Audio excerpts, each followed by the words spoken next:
passando mais para as notícias que aconteceram mais recentemente, né? A gente vai falar mais especificamente das reestruturações de contrato, né? Que aconteceram no Packers. Na última livecast, que foi sexta-feira que a gente fez, a gente deu a notícia da reestruturação de contrato do Aaron Jones, né? Que houve um certo rumor de que ele poderia sair, e, enfim, daí ele conseguiu negociar essa reestruturação e vai para o 7º ano, tanto que ele até destacou no Twitter dele que vai ser uma honra carregar o G, né? Mais uma vez. Só que aí no último sábado, aí saíram as reestruturações de contrato do Jair Alexander e do Preston Smith. Só que hoje tivemos mais uma reestruturação que foi do Kenny Clark, que já havia sido especulado que poderia ter a reestruturação e talvez a extensão, mas aí acabou acontecendo só a reestruturação. Aí eu vou detalhar um pouquinho aqui os valores, né, que acabou gerando espaço no salary cap. O Preston gerou 6,668 milhões, o Jarry 9 milhões e 456 mil, né, mil dólares no caso, e o Kenny Clark, que foi a reestruturação anunciada hoje, gerou em torno de 11 milhões aí de dólares no salary cap. E Paulo, e tem reestruturações que eu acho que vai vir pela frente, além dessas, né? Exato. Na entrevista, já puxando um pouco os próximos assuntos, mas na entrevista do Brandon DeCuster no Combine, ele falou que o David Bakhtiari provavelmente pode ser um desses atletas com um contrato reestruturado. E o Rashan Gary pode acontecer a extensão, né, de contrato a qualquer momento e a renovação / extensão de contrato a qualquer momento. Isso aí abriria um pouco mais de cap para o nosso salary cap nesse 2023. Não, e olha que só com essas 4 reestruturações, que nem eu falei, o Packers conseguiu diminuir ali o valor, que ainda, querendo ou não, isso aí vai ter que se resolver até free agency, né? Porque o Packers tá com o salary cap negativo ainda, né? Tá em torno de 16,9 milhões. Só que tem um detalhe, a projeção para a próxima temporada, só com essas 4 reestruturações que a gente está discutindo, que o Packers terá um espaço de 39, 40 milhões de dólares de espaço no salary cap.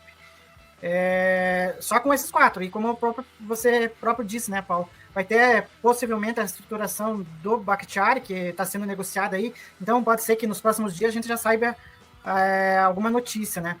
E o jornalista lá, o Ken Ingalls, que eu achei até interessante, daí a gente pode até fazer um ping-pong aqui, Paulo, que ele colocou uma checklist, né, uma lista lá de contratos lá, que o Packers vai ter que ver para mexer, né? E eu acho que até 2 você já até meio que você já meio que falou, né? Que é o Bakhtiari, né? Que a gente estava conversando aqui, que provavelmente vai ter o contrato reestruturado. A gente tem que saber os valores direitinho, mas não deve demorar muito. E a extensão do Rashan Gary, né? Que essa, enfim, como já foi feita do Jenkins, agora ficou do Gary para fazer. E aí tem outras 3 reestruturações que eu queria ver com você, que o Ken Ingalls falou, que ou reestrutura, ou troca, ou corta. Que é no caso do Campbell, do Russell Douglas e do Pat O'Donnell. Eu acho que aí, trocar, eu acho que não vai acontecer. Corte, muito menos. Talvez vai vir reestruturação para eles também, né? Eu acho que pro Campbell e pro Douglas, eu acho muito mais provável a reestruturação. O Pat O'Donnell, eu acho que dependendo assim do quanto estiver ali no momento a situação, o Pat O'Donnell pode ser o cara a ser cortado aí, entendeu? Porque é sempre não mais fácil, digo, mas esses jogadores nessa posição de special teams, ele tende a ter uma rotatividade maior de atletas, né? Então talvez o Pat O'Donnell seja um jogador descartável aí entre esses 3 falados. O Campbell, eu acho que é o jogador que mais provável acontecer a reestruturação. Já o Russell Douglas, eu ainda tenho um pouco minhas dúvidas, mesmo ele tendo aí um final de temporada ok, junto com a sua primeira temporada no Packers bem, mas eu ainda tenho um pouco de dúvida, né? Mas é isso. Acho que o Pat O'Donnell é o único jogador assim, que eu acho que pode ser cortado entre esses três que a gente falou. Bom, aproveitando o gancho que você me deu aqui, deixou quicando a bola, você falou que a questão do Russell Douglas ficar ou não, né? Enfim. Mas há um papo, isso lá na entrevista do Gutekunst, que daí a gente vai falar um pouquinho mais para frente, que o Gutekunst vai lá avaliar muito a questão do jogador de secundária, né? E um desses jogadores de secundária que está com futuro indefinido é o Darnell Savage.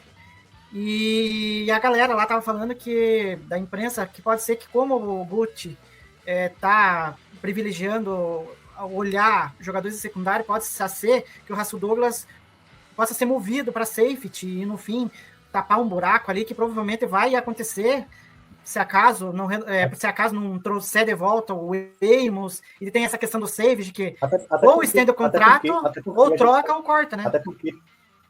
Até porque tem o Eric Stokes ainda, né? Que se machucou. Provavelmente deve retornar. Tem entendeu? Isso também. Sobre o Amos, tem um trecho na entrevista que leva muito a pensar que o Amos não volta. E que isso aumentaria estupidamente a need aí. Ou pro draft ou pra free agency em safety, né? Na posição de safety. Então, o Amos, que é o nosso melhor jogador, tacleando, inclusive, não voltar, eu coloco como uma posição de safety como a principal need aí, acima de todos os outros, acima de wide receiver, acima de qualquer outro, até porque a nossa equipe tem problemas com bolas longas, né? A gente falou isso, inclusive na análise da defesa, que a nossa defesa teve problemas em terceiras descidas curtas, levava big play, digamos assim, né? Levava jogadas longas. Então, de fato uma posição a se preocupar aí, uma posição de safety. E sim, vamos lá. Enfim, e o pior, né, Paulo, exato. Que só... Diga. Sim. Pode falar. Não, e o pior que essa coisa da need do safety vem desde a temporada passada, e agora pode ser que fique pior, né? Enfim. Não, exatamente. Agora, assim, a gente esperava um pouco, né? Daquele... De uma temporada melhor, tanto do Savage quanto do Amos, certo? Até o Ford, que também safety, e entrou algumas vezes bem aí, fazendo boas, não só nos special teams, né? Entrou bem também na defesa, enquanto teve snaps. O Rudy Ford, o Gutekunst falou também que deve ser outro que a gente não deve ver mais em Green Bay nessa próxima temporada. Bom, e daí só para fechar a checklist, né, que daí ele colocou lá o Ken Eagles, que daí a gente já eu acho que essas aqui é de mais fácil resposta para a gente aqui. O Yoshi Nijman, que eu acho que é uma assinatura da Tender, porque ele é agente restrito, né? Então não deve ser muito caro para o Packers pagar, provavelmente vai pagar, porque, né, eu acho que é um cara assim que agrega a linha ofensiva. E daí tem essa que até agora a gente não vai saber a resposta. E tem qual será o QB1 de 2020? Porque olha o dilema do Packers. Como que eu posso dizer? Até o Rodgers se pronunciar, a gente não sabe quem que vai ser o QB1. Porque o Packers está naquele dilema. Ou é o Rodgers que vai ser, né? Dependendo da decisão dele. E se acaso ele permanecer, o Jordan Love vai ter a opção de quinto ano ativada. Então, são coisas assim que o Packers vai ter que quebrar a cabeça até o Rodgers se pronunciar. Enquanto não se pronunciar, eu acho que fica difícil de ter uma decisão, né, Paulo? Exato. Assim, fica até confuso um pouco o quanto de informação que sai, porque na entrevista que a gente vai falar já do Gutekunst, deu tudo a entender que o Packers, Gutekunst, quer seguir adiante com o Jordan Love. Mas aí a gente não sabe se a entrevista, essas falas, são para aumentar um possível valor de troca de Jordan Love ou para aumentar um possível valor de troca para Aaron Rodgers, porque também tem alguns insiders que colocam que, por exemplo, o Ian Rappaport ele, na terça-feira, ele estava no Pat McAfee e ele falou que acha que a permanência do Rodgers, se Rodgers quiser ficar em Green Bay, é praticamente certa, né? Então, a gente fica meio, tanto a gente que cria conteúdo quanto vocês, a gente tá no mesmo pacote, né? A gente tá no mesmo caldeirão de informações, entendeu? Porque, tipo, como eu falei, pode ser uma jogada para aumentar o valor de troca, ou do Love, ou do Rodgers, ou pode ser, de fato, uma parada sincerona ali, algo que, de fato, ele esteja falando, que o desejo real seja aquele que ele esteja falando. Então fica meio complicado aí pra gente saber.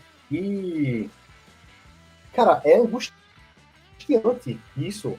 Eu acho que não só pra gente como torcedor, mas eu acho que tem um pouquinho de angústia ali entre Gutekunst e Matt LaFleur, porque, tipo, se a gente interpretar que o Matt LaFleur não foi lá pro Combine pra aperfeiçoar mais o playbook, entendeu? Será que esse playbook está sendo aperfeiçoado por Jordan Love e cair a pulguinha atrás da orelha, entendeu?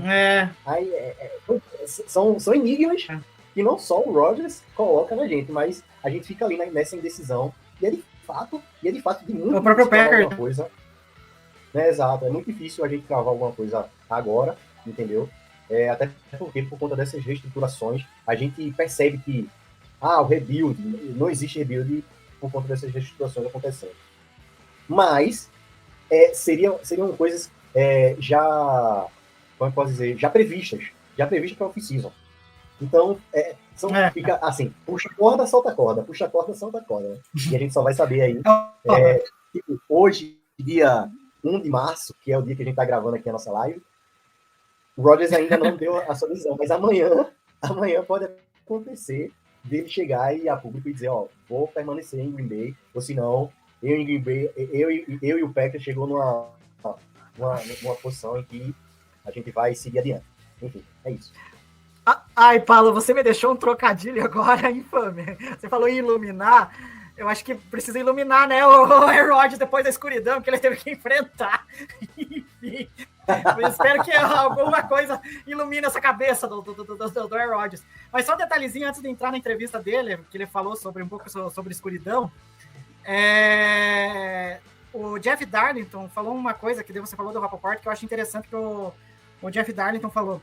Que tanto no discurso do Packers quanto no discurso do Aaron Rodgers, que são discursos assim, minimamente ambíguos, porque você não sabe o que eles querem dizer, e pode ser várias coisas ali, que nem você próprio falou, né, Paulo, questão de valor de troca, e às vezes eles não querem deixar claro o que é a realidade da situação. Aí o Jeff Darlington falou assim que pelos discursos, dá a impressão de que parece que cada um está remando mais pro lado da separação do que para um lado em que os dois lados, as duas partes, estão procurando uma saída para ficarem juntos.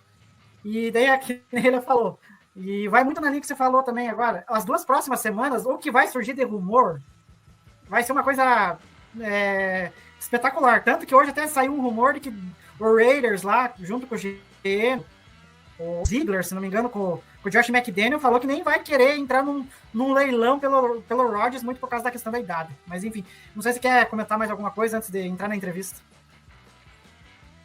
Para finalizar aí, você trouxe o Raiders, né? E no início da semana saiu que o Washington Commanders estava interessado em Rodgers, caso ele, de fato, estivesse disponível a troca. E, tipo, interessado, inclusive, a dar duas escolhas primeira rodada para ter o Aaron Rodgers caso ele estivesse disponível. Então, o que a gente vai sofrer aí de especulação até essa decisão final vai ser um bocado.